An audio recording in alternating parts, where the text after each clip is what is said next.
Welcome to LOA Today. Walt Thiessen and life coach Wendy Dillard here. Today is Tuesday, July the 10th, 2018, 4 p.m. Eastern Time, your second daily dose of happy for the day. And we actually got off to a little bit of a late start. That's my fault. I was dealing with other stuff. But we're here. We're ready. We're going. We're having a good time. And we hope you are here. Doing it too. And you're here too. Hooray. How good is that? That's a really good thing. I hope you've been having a good day too. I mean, I kind of assumed it. I have had a good day. Because you always do, so that's why I assume it. Of course. Of course. And actually, it's been a very good day on the other side of the world, too, which is really the topic I wanted to bring up today. I don't know if you've been following it. I've been following it, and it is the good news story of the summer. For those who aren't aware of it, there were 12 boys, Thai boys, who were members of a football team, what we would call a soccer team here in the U.S. And they and their coach had to retreat to a bunch of caves near them when a huge monsoon storm and flooding basically drove them into the caves. And that was around June 23rd, I believe it was. And the water kept rising and rising, so they kept retreating farther and farther inside the caves, ultimately got lost, couldn't find where they were anyway, plus the caves were filling up with water. They ended up at I guess you might call it a sandbar, deep inside the cave system, and trapped, and not knowing how to get out. And within like a day, of course, everybody realizes, well, where is everybody? So they start raising the alarm, and they come to realize that this group is stuck in the cave system. So now, how do we get them? First of all, how do we find them? And second of all, how do we get them out? And at first, there was a lot of hope about it, but it took almost 10 days for them to be found. And by that time, it had turned into an international rescue effort. In fact, it was two British expert cave divers who were the ones who first found them by going through this very treacherous passage that was about, I think it was 1.25 miles to 1.5 miles long, so like a little over 2 kilometers long. And I mean, it was just really, really rough to get there. And they finally found them, half emaciated. They got them water, they got them some food. And what followed was days of trying to figure out how to extract them safely. Because they're boys. They're like, ages 12 to 16 or something like that, 11 to 16. None of them were swimmers. None of them had ever done diving for sure, but most of them weren't even adept at just swimming. And the only way out that anybody could find was the way that the two British divers had gotten in, through this long, tortuous, usually in the black, no light at all, half underwater passageway. And, oh my God. And the kids were they were becoming emaciated. I mean, they were serious concerns about their health. How the heck were they going to get these kids out? And it became an international thing. Well, the news media, of course, have been covering it, which helped a lot because that brought a lot of international attention. The British sent people to help. The U.S. sent people to help. China, Australia, I mean, a number of different countries sent expert divers and high-tech equipment and all kinds of stuff. Elon Musk, the guy who created the Tesla, invented a little child-sized submarine to send along to them in case that would help them get the kids out. I mean, there were all these... God. It was this huge effort to get these kids out. Now, of course, the news media, being who they are, they were turning it into, well, there's very little hope for these kids. Nobody's particularly optimistic. I mean, they're doing everything they can, but it's not looking good. And no scenario they can come up with isn't fraught with risk. So they were just building and building and building it. Now, simultaneously, of course, you've got all of the comments that people are posting on social media and the comment sections at the ends of articles and so forth. And when you read those, what you got were kind of what you would expect. A lot of people praying for the boys' safety, praying for a miracle, praying for some wonderful thing to happen so that they could be rescued. And slowly over time, the team that was at the site pieced together a way to get them out. They ended up figuring out that the best way to do it would be to send 2 SEALs in. The SEALs they were using was Navy SEALs. These were ex-Navy in Thailand, so these are Thai SEALs. But there were also SEALs from other countries who were there too. There was well over 100 people who were part of this rescue effort. And they were going to send in 2 SEALs per child so that because part of the way through this channel, in order to get through certain places, they had to take their air tanks off and push the air tanks ahead of them. So now they had to do that not only for themselves, but also for the child that they were pulling through. So, I mean, it was a really complex operation. Some of the SEALs were commenting this was the most difficult, complex extraction they had ever heard of. Wow. And over the weekend, the biggest threat was that the monsoon rains were going to come and flood the caves, and it's monsoon season. Well, the rains had been holding off, but the forecast was that they were going to start coming in earnest this week. So it was decided this was the last best chance to get them in. They had actually thought about leaving them there until the monsoon season was over, but they eventually gave up on that idea because they didn't think the kids would survive it, even if they were feeding them supplies all the time. So it was a pretty desperate situation. But I kept looking at all the positive attention that they were getting from just average people, not from the media, but from average people who were just praying for them and pushing for them and cheering on the Navy SEALs from the various countries and so forth. Well, Saturday they decided to send their first team into.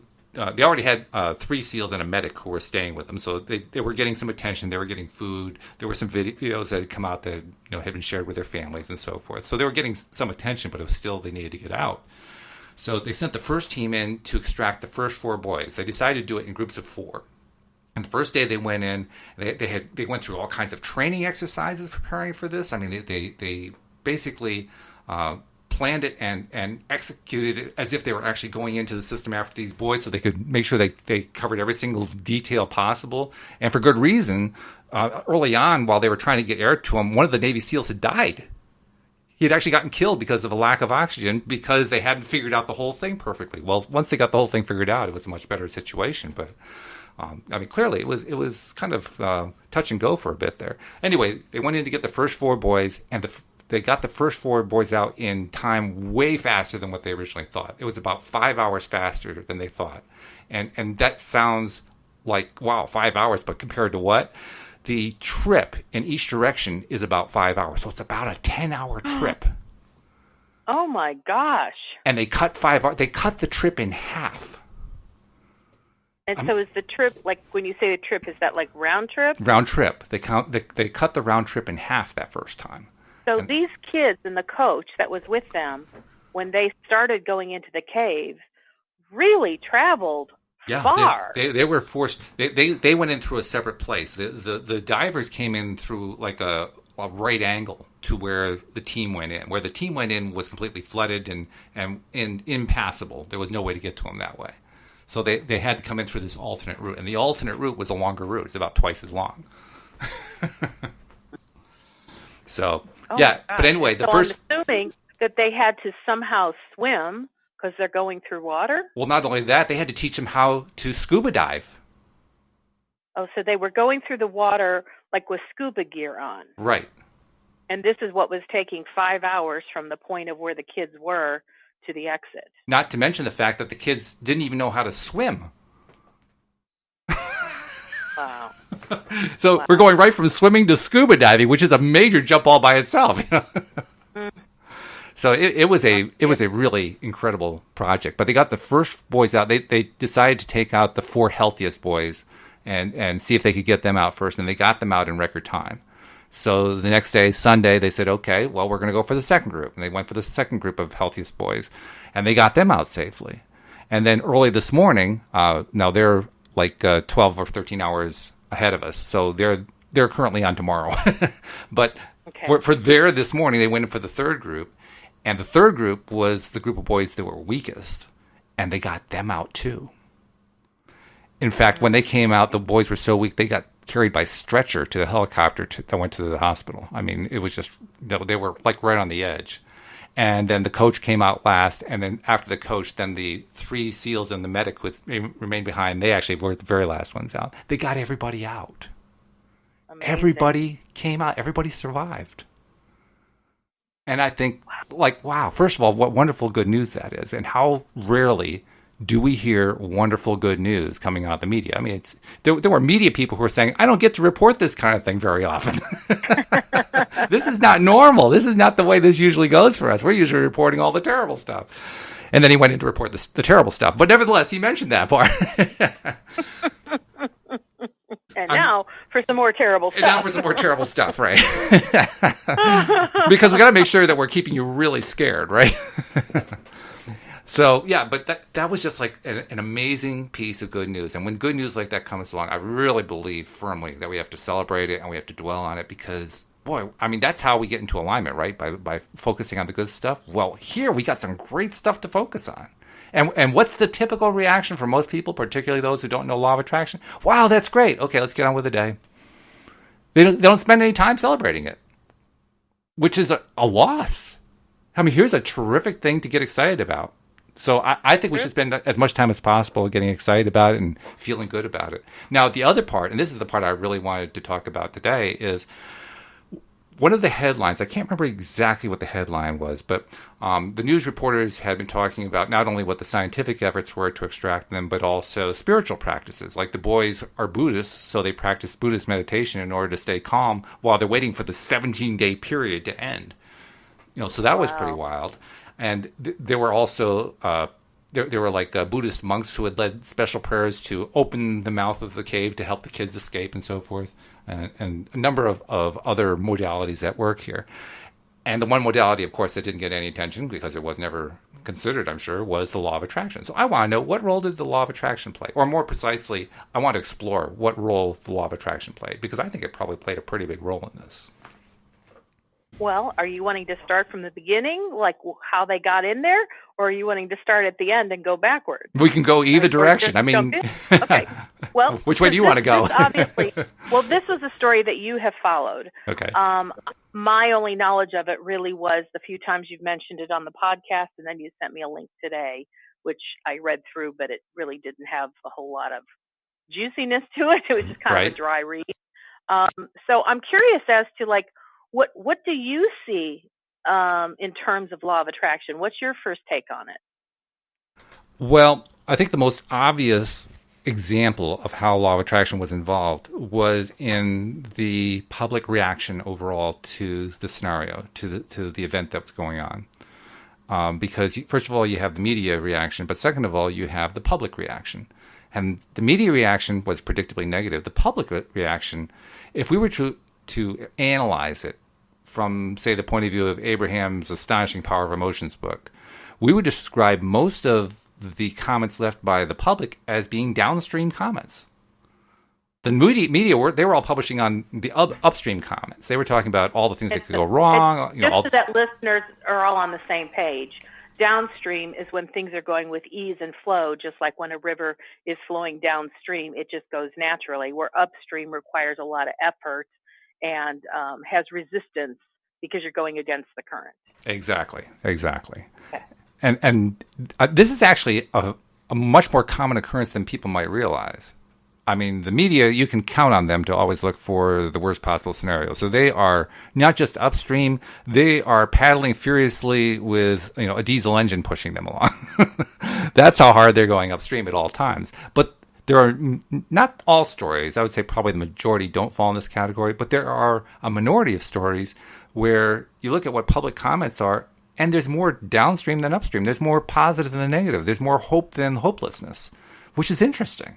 And it's actually, for me, very hopeful. It tells me that despite the negative impact that the media have on people, there are a lot of people who, even if they don't know anything about the law of attraction, they're still putting themselves into a better feeling place, probably out of habit, probably because they're just, the people who do that are probably more positively oriented anyway. So I think that's really what happens with them. But particularly with this story, there were a whole lot of them. A whole lot of people publishing a whole lot of very positive, hopeful, prayerful, expectant comments saying, essentially, they were trying to come up with their own ideas about how to extract the boys, how to get them food. I mean, all these ideas were popping forth from people, and they were all predominantly in the downstream mode. And we have seen over the years many crisis-type situations that absolutely draw the best out of people. I truly believe that people, all people, desire well-being, even if they don't know it, because all individuals are connected to an inner being, the non-physical part of themselves, and the non-physical part of all of us knows that well-being is the law of the land. True. And so I believe that this taps into the sense of well-being that we all innately connect to on some level, and it brings out our hopefulness, it brings out our best, it brings out the desire for compassion, it brings out the what can I do to help. I mean, the man who, the Navy SEAL that died in the process of this, that's one of the things that stood out to me, Mm. is that he gave his life so that others may live. Right. And I don't call that a sacrifice. I call that a choice. I'm on the same page with Abraham that all death is choice. All death, they even go so far as to say suicide to make a point. But that man, I truly believe, knew that he was going in to make a difference, and this would be his last efforts on this planet, in this lifetime. Mm-hmm. And it's like that truly is coming from a state of well-being, not even fearing for his own life, but going in and doing what he felt was the right thing to do. And I love knowing that crisis brings the best out of people. I don't love that we have crisis, but I do know that crisis brings the best out in all of us. And I'm sure that if he were still alive and being interviewed, he'd agree with you. He'd say, yeah, absolutely. I went in there because it was more important to me to save their lives than it was for me to keep my own. I'm sure he would say that. Mm-hmm. I mean, we saw the best of people during 9/11, the best of people coming out during Hurricane Katrina, the best of people. I don't remember the name of the tsunami that happened overseas, but it's like, and then the hurricanes that happened last year in Texas and in Cuba. It's like truly the best of people shows up, and I almost wonder if when people come to that point of like crisis situation, it's like now it's a matter of survival. For some, it's survival, and for some, it's just this huge sense of what can I do to make a difference. It's like resistance just falls away. I mean, the firefighters that go off and fight every single day wildfires in our country because it's the drought season. Right. Every day they're facing potential fear, but they're doing what they do, and I don't believe they walk into it with resistance. If they did, they would probably all come out dead or not come out at all. Right, exactly. But it's like resistance is gone, and who knows? Maybe crisis is the thing that causes us to drop our resistance. I mean, that would be an interesting idea to explore. Well, I certainly think that this is based on my conversations with Joel, because this is a big Joel theme, that struggle is certainly, people who go through major struggles are the people who usually turn those struggles into springboards to tremendous growth in their own lives, and tremendous results that come later on that were totally unexpected. And it's because they went through difficult struggles earlier on. So I think there's definitely that part of it. And I think you're right. I think there is less resistance. I mean, I don't think that any of the people really think, I'm going to lower my resistance. I don't think that's what's going on. But nevertheless, there's something about, dealing with an imminent emergency, an imminent danger that leads people to do their best in a way that they don't necessarily do the rest of the day or the rest of their lives. Yeah. But for that one period of time, boom, they're in their best mode. And I remember, I don't remember if it was 9/11 or Katrina, but one of the disasters, where people meaning media, they were conversing, and not a negative, not a positive. They were just in conversation. How because they're on the air for hours and hours, and they just got to fill the airtime. So it's like they're conversing, and they were talking about. This is what I remember: how people were so rallying in a positive way to bring about really incredible results. And they were commenting on how wonderful it was that this happened. And then simultaneously saying, and I wonder how long this will last. And I didn't see that as like a negative comment. I saw that as a pretty like natural comment. Like, people are going to show their best today, but eventually the major crisis part will have come to an end. And when it comes to rebuilding the city, rebuilding the lives, rebuilding. And then people go back into, well, now I have to go back to my job, and now I have to go back into every day. And now the petty little things all of a sudden become, like the big deal of the day, when just a week ago, people's lives were hanging by a thread, and now somebody is stuck in traffic and they're complaining. Yeah. And it is an interesting dichotomy. It is. Of like what we consider life and death versus, it's a traffic light. But sometimes we treat a traffic light like our life is hanging in the balance. That is true also. Yeah. And I truly believe it's all a choice. It is. We're not always conscious of the choice, and we're not always having the choice, in front of us where we go, oh, I have a choice. I can either be upset or I can be happy. It's kind of like an autopilot thing that we just do. And it's not until we become really aware that we do have choice that we actually start to use our choice. I also think that one of the really cool and interesting pieces of information that comes out of a story like this is the realization of how our individual perspectives shift. They shift with circumstances. And most of the time we don't notice it.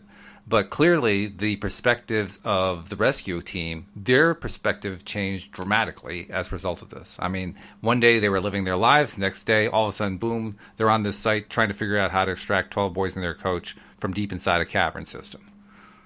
Mm-hmm. I mean, when you go into a situation like that, it's got to change your perspective.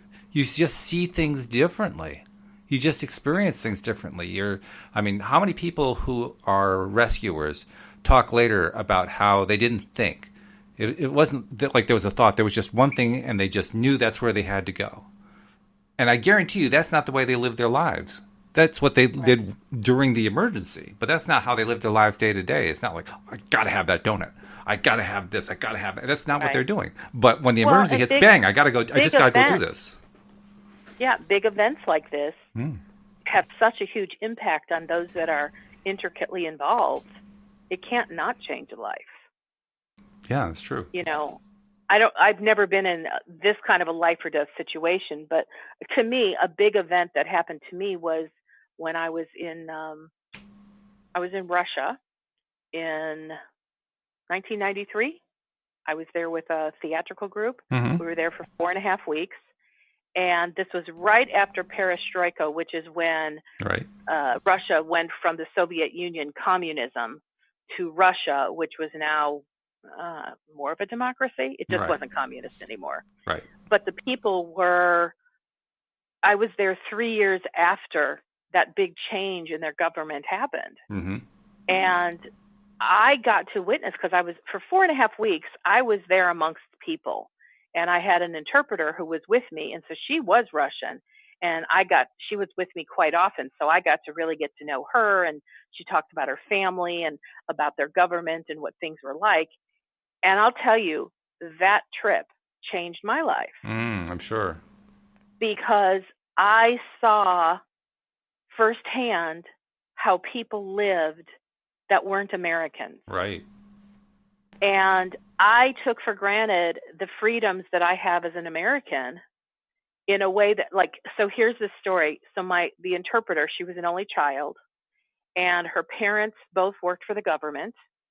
And so part of that meant that they were kind of in a good position because they had a steady stream of funds, but it was meager funds. Right. And they had to live by very stringent rules. And so it's kind of like if her father or mother did anything that was out of line, they could be thrown in prison forever. And so they lived very rigid lives, and they lived in fear. And as I heard her, I could just feel the bleakness of the life that she must have lived. And she said that her parents' goal, their entire goal in life, everything they worked for, was to get her educated so she could leave Russia. That was their entire goal. Yeah. And I said, well, what's the plan for you to leave? She said, well, I'm an interpreter. And she said, now I'm learning Swedish. And once I get, Swedish so that I really understand it, my hope is that I can transfer, or I can move to Sweden and be employed there as an interpreter, because I would speak Russian, English, and Swedish. And I couldn't imagine what it would be like knowing that her whole life she was being geared to leave her family, the only family she knew. Yeah. And that was considered a good luck story. Right. And when I came home, I mean, I literally, and I did it on purpose, I literally kissed the floor of the DFW airport when I got on the other side of customs as a symbol of my gratefulness to be here in America. Mm. And I don't take my freedom lightly. It changed me forever. And even when I hear, because you and I have talked a little teeny bit about politics, because I know that was a major thing for you, and how I've talked about I really don't get involved in politics. Mm-hmm. Part of that is because I so loved my freedom, and I just adore it, that I don't want to get in the muck and the mire and persuaded by other people that don't understand freedom the way I do. Mm-hmm. Sure. You know, and so I stay on the side of, you know what, I'm not going to get myself overly involved, and I'm going to come from a position of pure positive energy that I know well-being is the law of the land and freedom is ours in America. Mm. And I believe it will continue to be ours, at least through my lifetime. Mm-hmm. You know, but it's like that to me, going to Russia was a life event that changed my life. So you were actually in Russia about 6 years after Billy Joel was. Did you ever see that video? No. Billy Joel made a video, or had somebody make a video, while he made his historic trip, doing a concert series in Russia in 1987, just before the wall came down. The wall came down 2 or 3 years later. And he was invited by Gorbachev, because that was the only way he could ever get in. They weren't going to let him in otherwise. But he was invited to do this tour because Gorbachev recognized, first of all, Gorbachev loved rock and roll, which was really helpful.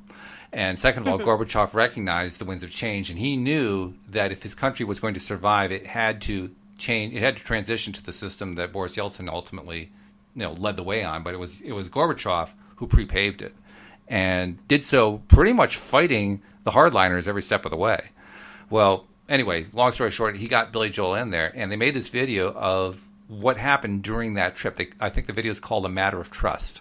Really good one. I thoroughly recommend that you see it sometime. But they talked about a number of the things that you were talking about there, about the fear, about how, like for instance, when they did their first concert, the first concert that they did was actually not a concert, not by design, by them anyway. It was, I don't know exactly where it was. I think it was in southern Russia. And it was at a TV station, and it was right after they had spent time with some monks up in the mountains who like to sing a cappella choruses together. And so, Billy Joel with his group, they were sharing back and forth what kinds of songs they sang a cappella. So they had fun with that. And then they went to do this news program, and they were asked to play on this program. Oh, no, I'm sorry, it wasn't a news program. It was in an auditorium. And all they had was a piano there, so it wasn't like his whole band or anything like that. He thought he was just going to go in there and talk to the audience and maybe play a song or two, and that was about it. Well, they wanted it to be a full concert, and he wasn't ready for that. So basically, you had this audience largely full of kids who were so eager to hear this American artist. They didn't even know who he was. Most people in Russia had no idea who Billy Joel was. But they'd heard that he was the big American rock star, and they really wanted to hear him play. And he actually ripped up his voice because he didn't have the proper audio system to play into. Well, then he had to go do the real first concert, and the real first concert was in front of all of the elite of the Communist Party, who were against what he was doing. Lovely. But this is like going to the concert, right? This is like the elite of the elite going to the best event, and of course they got all the front row seats and everything. And so they start playing their show for the first, the very first concert. And as he's watching his audience, he's thinking to himself, "We're dead," because there's no reaction. You can see some of them, they're covering their ears with their hands because the music is so loud. And he's saying, "We're dead. We're dead. This is going to be like the worst disaster of all time." And he had put his own money into this tour. He put something like $3 or $4 million of his own money into this tour. So he thought he was an absolute catastrophe about to happen. Well, by the time of, I don't know if like the first few songs were done or if there was a break or what, the intelligentsia, the elite, got up and left. And as they left, they gave their tickets to all the kids who were outside. And one of the most famous parts of this video is Billy going to the back of the hall where all the kids were, carrying just a portable mic while he's singing and his band is playing, and like the Pied Piper, slowly leading them up to the front of the amphitheater so he could have all his Wow. fans up front. Oh my goodness. But I I mean, mean, they that would is do things like they would shine lights on the audience, and the audience would freeze. Now, why did they want to shine lights on the audience? They wanted to show it as part of the video, but the audience would freeze because they were so afraid that they were on camera that they get in trouble for something, and then the oh lights would yeah. go off, and they'd start dancing around again. Well, I mean, I am very sensitive to energy, and I didn't know this back in '93 how sensitive I was to energy, but I felt the emotional pulse of Moscow because Mm, that's where I was. yeah. I felt the pulse, and our theatrical group performed in the Kremlin State Palace Ah. behind the Kremlin wall. I mean, I was in some of the most sacred, you know, places ever, and I talked with or smiled and did a lot of charades. I couldn't really speak to them. To the people who operated the Kremlin State Palace. Mm, They called them babushka ladies, literally older women who wore scarves on their heads. right. They were like the janitorial staff, but they were also like security, and Mm, they took their jobs very seriously. But the expressions on these people were so somber. And I remember walking past this one babushka lady every single day and smiling at her and saying "Das Padanya," which I mm, think meant good morning. And she would look at me with this scowl, like, "How dare you speak to me and why are you bothering?" kind of mm. thing. And I just did it every single day with the intention of bringing some joy to this woman's life. And after a couple weeks, I could see the corners of her mouth just begin to crack. Like she wanted to smile, but she dared not to. Right. And eventually she smiled. And I remember by the end of my trip, I held her hand and hugged her. And it warmly received my embrace. But oh my gosh, I just recognized the conditioning Oh, yeah. that the people of Russia lived in because of years and years and years worth of indoctrination. Just like we're indoctrinated in what we believe, Oh, yeah. but they were indoctrinated in their beliefs. And now all of a sudden they're being told, okay, you're free. No, they weren't. They didn't know how to be. Maybe the laws said they were free, but they were still imprisoned in their mind. Right. And it was just like, oh my goodness. And I actually had to go back 2 years later. We did another theatrical tour there, same place. And this one was only for 10 days. And I was grateful it was only 10 days because I thought the first time it was so long, and it permeated through my being. I could Mm, feel the heartbeat of these people and their sadness. And more than sadness, it was despair. mm. Yeah. And what was fascinating is one day we weren't doing a show, and so we kind of got to do whatever we wanted, and it was freezing cold. It was March, and it was freezing, but I like the cold, so it was all right. Anyway, I'm walking along this in front of the Kremlin State Palace, in front of the Kremlin wall. There's this huge park, and I was walking along the park, and there was a street artist, and he was selling his art. And I looked at this painting. It absolutely captured my attention. It was in beautiful hues of oranges and greens and yellows. And it was like a garden scene. And through my charades, I asked him what this was a picture of. And through his charades, he let me know it was this very place we were standing in the spring. Oh. And I bought the painting. I have framed it. I look at it every day in my office. But why I believe it meant so much to me is because it told me that the winter, and I meant this metaphorically, the winter of their despair was going to bloom, Mm, and they would shift through that. And that was kind of the energetic gap that I was standing in on behalf of this man mm-hmm. and these peoples. Not that I have the power to do everything, but what I knew to do was to stand in hope for them, Mm-hmm. that they would be able to shift their thinking from despair to hope. And this picture of springtime with the blossoms opening up represented that to me. And it, some people are like, well, you were there in the winter. How come you bought a picture of the spring or summer? And I said, for this very reason. And in my little way, I believe I've had something to do with helping those people move through what they were in, Oh, I'm because sure. it touched me so deeply, and I was hoping that I could give back to them because, like I said, it was an event that changed my life. Oh, I'm sure you had an effect. I'm sure you had a big effect. That was one of the themes in Billy Joel's movie, the one that was called A Matter of Trust. That's why it was called A Matter of Trust, because it started off with all the distrust between his band and the intelligentsia, the elite of the Communist Party, and then got replaced with how he basically got the kids to warm up to him. The young people warmed up to him, and they started getting excited, and they started daring to dance a little bit, and then they got more and more excited, and they danced some more. And part of what he did, of course, they don't speak English. He didn't speak Russian, so he had his own translator, who was a really cool translator, really good guy. He refused to accept the one that the Soviet government gave him. He got one that was like an alternate translator. And the way he described it is this guy lived a really rough existence because if you're not official, trying to survive is really difficult, even for a translator. But had this great translator. And there's one scene where he's talking to the audience, and he's basically explaining what the next song is all about.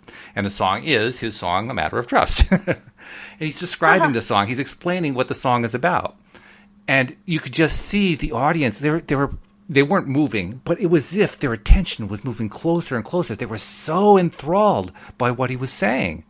And as the translator who was interviewed after the fact explained, the reason it worked so well is that Billy wasn't pulling the wool over their eyes. He was just telling them the way things were, the way it was. His honesty was incredible. And in fact, he also did the song Honesty.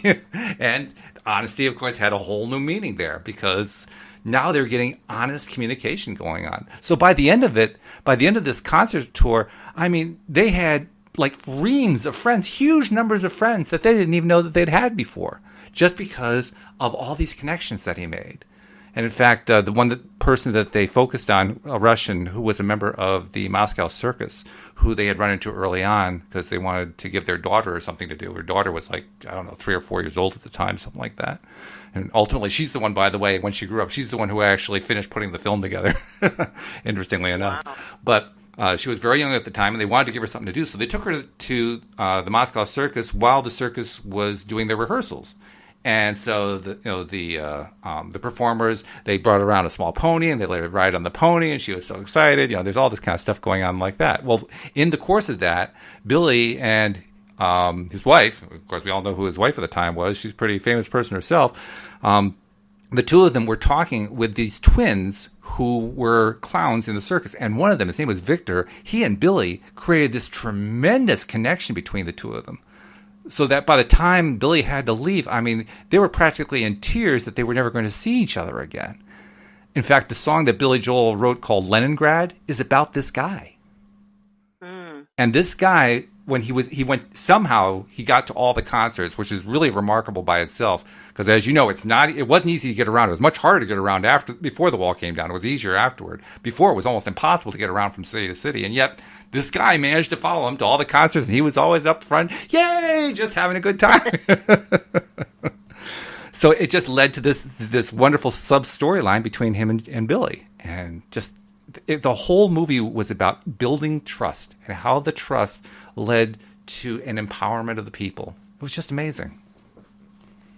Which really kind of takes us back to the story of the day. Yeah. It really is about trust. I mean, those 13 people, 12 kids and a coach, had to trust, whether they trusted their spiritual beings or whether they trusted humanity. They had to have some kind of trust to pull themselves out. Exactly. Yeah. And their loved ones who are on the other side, not having any idea where they are, they all had to have trust that somehow, some way, they were going to see their loved ones again. Mm-hmm. And it's like, it really, I mean, think about the just extraneous circumstances that they had to go through in order to even pull off the rescue. Every single act that they did was a trust act of, well, we came up with this idea, but will it work? Right.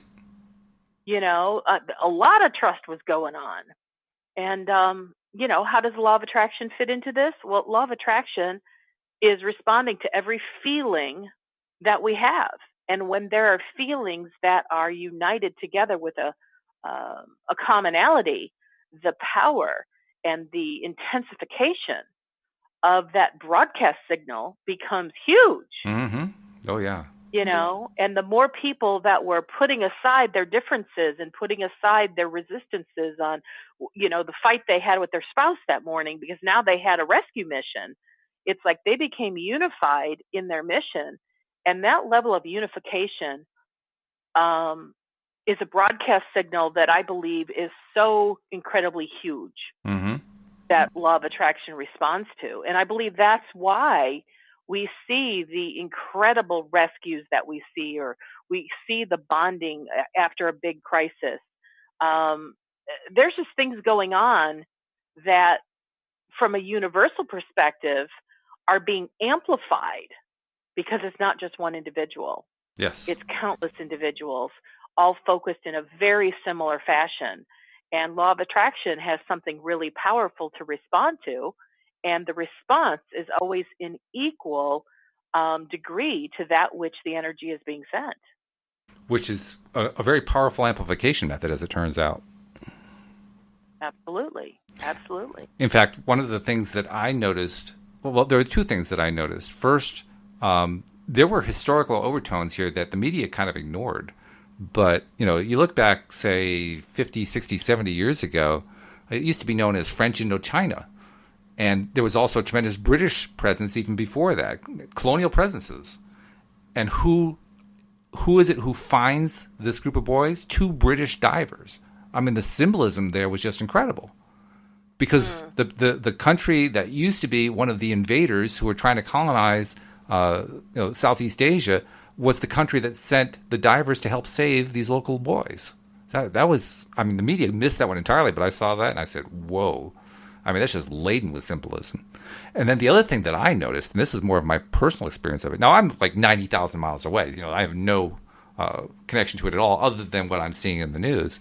And yet, I got to tell you, Wendy, from the moment that I heard about what was going on and I saw what was going on, I had absolutely no doubt at all they were going to get out.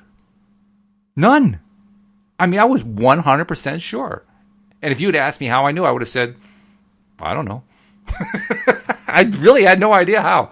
But, just deep down, I felt like, yeah, they're going to get out. There's trust. Yeah, real big trust. Now, again, easy to trust. I'm 90,000 miles away. But nevertheless, I don't know what it was. It was a certainty. It was just a certainty inside me, like, yes. And I think part of it was because of all of the positive commentary I was seeing. I knew, because of what we talk about every day, I knew that all that positive commentary was so downstream and so aligning that it had to produce some really, really good results, which it did. It's an amazing story, and I have a feeling that at least for the next couple of days, because that's about all any big event gets, at least for the next couple of days, there'll probably be more stories and more thoughts and insights as to what occurred. Oh, yeah. There was also, there's a kind of a fun, positive little story that goes along with it. And you gotta bear with me here because I have to go look it up. I gotta make sure I get the right word. It's not that.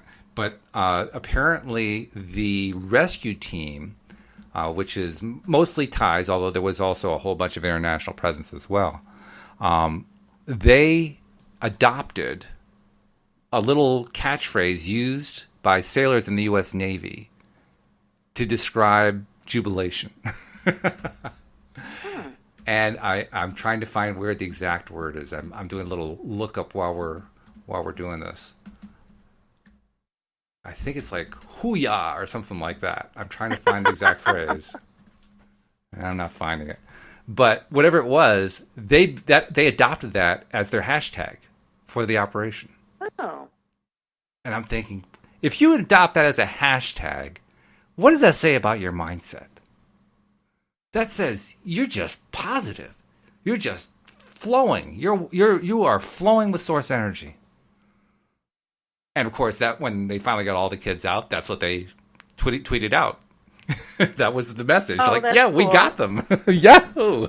Except it wasn't That's really Yahoo. It was cool. like Hooyah or whatever it was. Whatever the phrase. But I mean, how cool is that? Now, again, that's not something that got a whole lot of attention. Yeah, Hooyah. That's what it is. Hooyah. I finally found it. Well, isn't that like a military? Yeah, it's used in the U.S. Navy. That's where they got it from. Okay. It's Okay. used as a way, according to this definition, it's used to build morale and it signifies verbal acknowledgement. But it's supposedly it's a morale builder. It's like, yeah, all right, let's go. It's like when you have the teams huddling up before the next play, and they slap high five, or everybody puts their hand in the middle. Oh, yeah, let's go, that kind of thing. Hooyah! That will be your new favorite phrase. Hooyah! Yeah, it's my favorite phrase for the day. My favorite word. So yeah, I've adopted hooyah. But law of attraction is laced throughout all of this entire event. The whole thing is just laden with law of attraction. It's laden with what happens when predominant mindsets prevail, because that's exactly what happened. And interestingly enough, when it came to the point where they knew that the first 8 were out, and now it was just a question, could they get the last 4 plus the coach? And the last 4 plus the coach came out. The reports are that all of the team were celebrating. They were doing dances. They were jumping up and down and so forth. And the media were separated. They put up like screens to block everybody. But the media caught wind of it when the kids were being wheeled by ambulance to a helipad. So that's when they knew that everybody's out. And when they saw that, the media started to applaud. The media even got excited. So the negatarians were the ones who joined the celebration. I'm thinking, wow, how cool is that?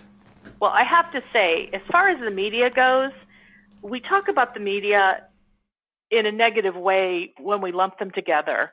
But the media is made up of individuals. True. And I still believe that individuals all believe in the best of humanity. Even if their job is to report in a way where they're given a script that it's negative, it's like they're still individuals. They still have families. They still, wish the best for all of us. So I don't see it as like, oh, wow, and even the media. What I see is they're just people. In that moment, they're not the media. They're just people. They're just part of the human race. And what I'm seeing, I agree with you. What I see beyond that, though, is they broke through the script. You mentioned the script, and they do. They have a script that they're working to. I mean, that's how they get paid. They get paid based on the advertising. And that advertising depends on feeding the fear-driven stuff. But like you say, they're also human beings, and as human beings, they celebrate a thing, and they broke through the script that day to really celebrate. That I wasn't seeing that as a negative. I was seeing it as a tremendous plus. Like, fantastic. They put the script aside and said, whoa, this is a great thing. I love it. So that's the way I was looking at it. We got about 5 minutes left. Before I want to get back to what you're saying, but I also want to make sure I get this in. We actually have 15 minutes because we started late. Oh, you're right. Well, yeah, actually, it's about 12 minutes. You're right. But I still want to get this in because I do want to make sure I get this in. We've been encouraging people to subscribe if they have not yet been subscribers. And this is one episode I want to make sure I get that message out, because our regular subscribers, and they are numerous, are getting this along with every other episode that comes to their smartphones automatically. If you're a new subscriber and new listener, and you are not yet subscribed and you're liking this kind of content, we want to encourage you to subscribe now. It's free. It doesn't take any time hardly at all. It takes about a minute. Certainly a lot less time than trying to extract 12 boys and a coach from a cave. It's so quick. You go to the homepage at loatoday.net. The instructions are right there. About a minute later, you're subscribed. And then you're going to get episode after episode after episode of high-quality, positive, enthusiastic, really energy-raising stuff coming to your phone every single day that you can listen to anytime you want to during the day. So please do take a moment and subscribe and do yourself the favor of feeding yourself that daily dose of happy that we all really need. I just want to get that in. So go ahead, Wendy. I didn't mean to cut you off, but I just had to get that in. Oh, that's okay. I just felt like after you said that, I should say amen. Actually, because we've been talking a little bit about the media, the thought has come to me before, but I think I'm going to say it here. I would like to be a part of shifting the perception of our media to one of, they are all individuals that have love at the core, just like you and I do. Um, and that we don't have to look upon the media in a negative way unless we choose to. Okay. And it's really our choice if we demonize them versus just let them be people who have a job.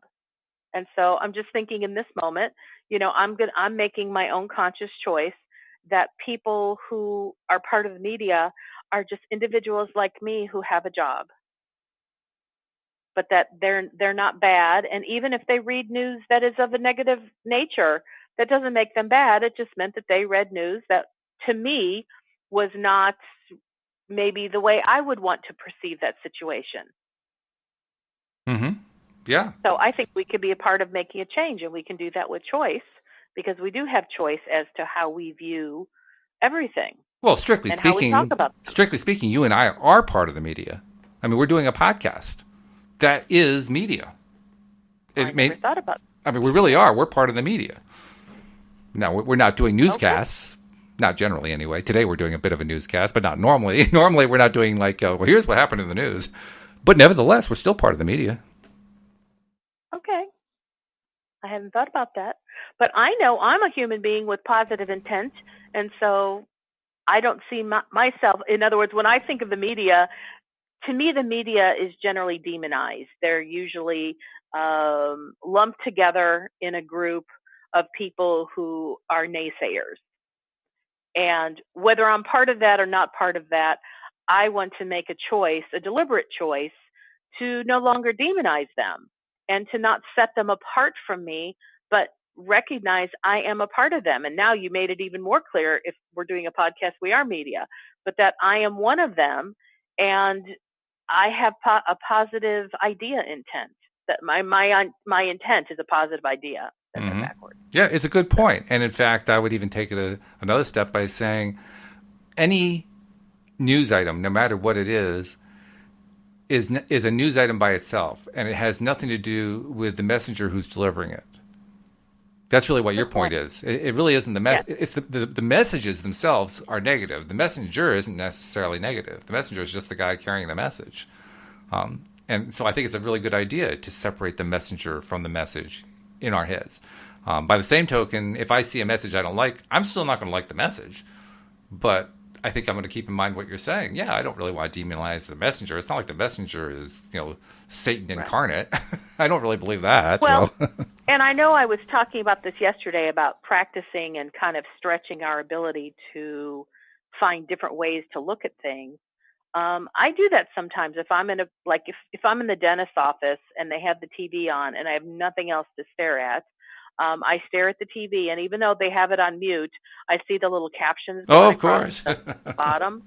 And so I'm seeing all this news, and sometimes I use that as an opportunity to stretch myself and see how good I am at reframing the meaning that is given to things, because it might say something like, terrorist plot discovered in such and such country, blah, blah, blah. And I look at that and went, okay, terrorist plot has been discovered. Well, what if I don't call it a terrorist plot? What if I just call it a group of people had an idea, an extreme idea? What if I change that to a whole bunch of individuals got together and they were bouncing around some thoughts? They were brainstorming. Now, whether this is true or not doesn't matter, but this is how I take things apart and try to find different ways to look at it. And I need you to expand on that for a moment, because you just made a really important comment.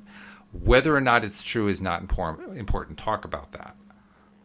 Well, when I'm watching these little news clips running along the bottom of the TV, and I'm using those clips as a way to exercise my ability to reframe concepts and ideas, it doesn't matter whether my ideas are accurate or not in the moment relative to what's actually going across the screen.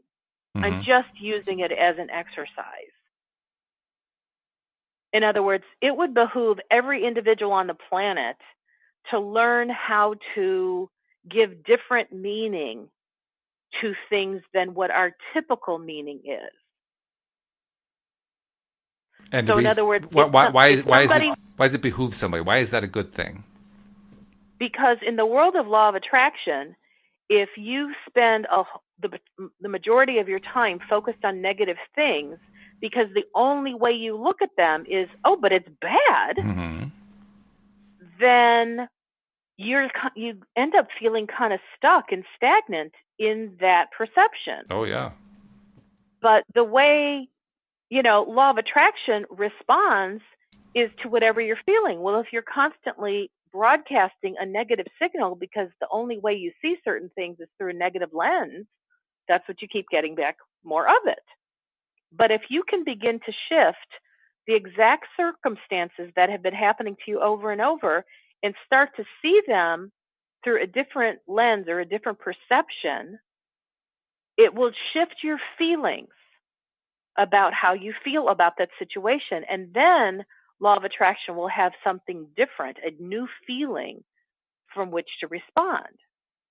So, like the example I had, I went from, because the news called it a terrorist group, I looked for a new way to look at that, and I said, maybe instead of a terrorist group, it's a group of individuals. Well, how I think about a group of individuals versus how I think about terrorists have two different feelings. Because the thought of terrorists caused me to feel a little bit negative. It causes me to feel fear, a little bit vulnerable. But if I just think of a group of individuals, well, I've been a part of a group of individuals, and being a part of a group of individuals is not scary to me. And your purpose here isn't so much what they really are, it's how you decide to look at groups of people. And not even a group of people. It's how do I feel when I begin to shift the wording. I'm trying to change the meaning that I'm giving to something. Because when I give something a meaning, I usually there will be an associated feeling. But my point is, you're doing this for you. You're doing this to help you with your perception. Yes, I'm calling it an exercise. Right. I'm not trying to change the news. Right. I'm just saying when I am faced with the news, instead of being indoctrinated by it and then going, oh, this feels so bad, I hate the news.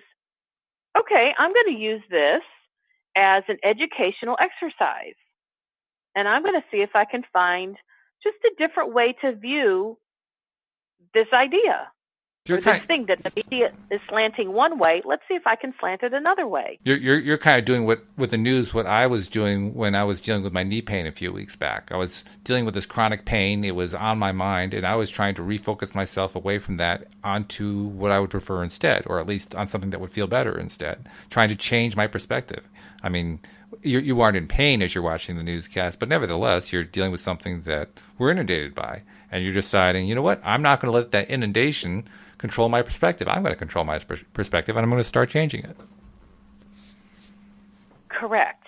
And I mean, I've worked with clients where I'm like one client in particular, I'm working with her to help her understand how she assesses the meaning for things. Because some of us think that a meaning is absolute, that if it's a terrorist, it's bad. If it's a sunny day, it's good. Those are like absolutes. Those are like the predominant given meaning that the majority of individuals would agree that's what something means.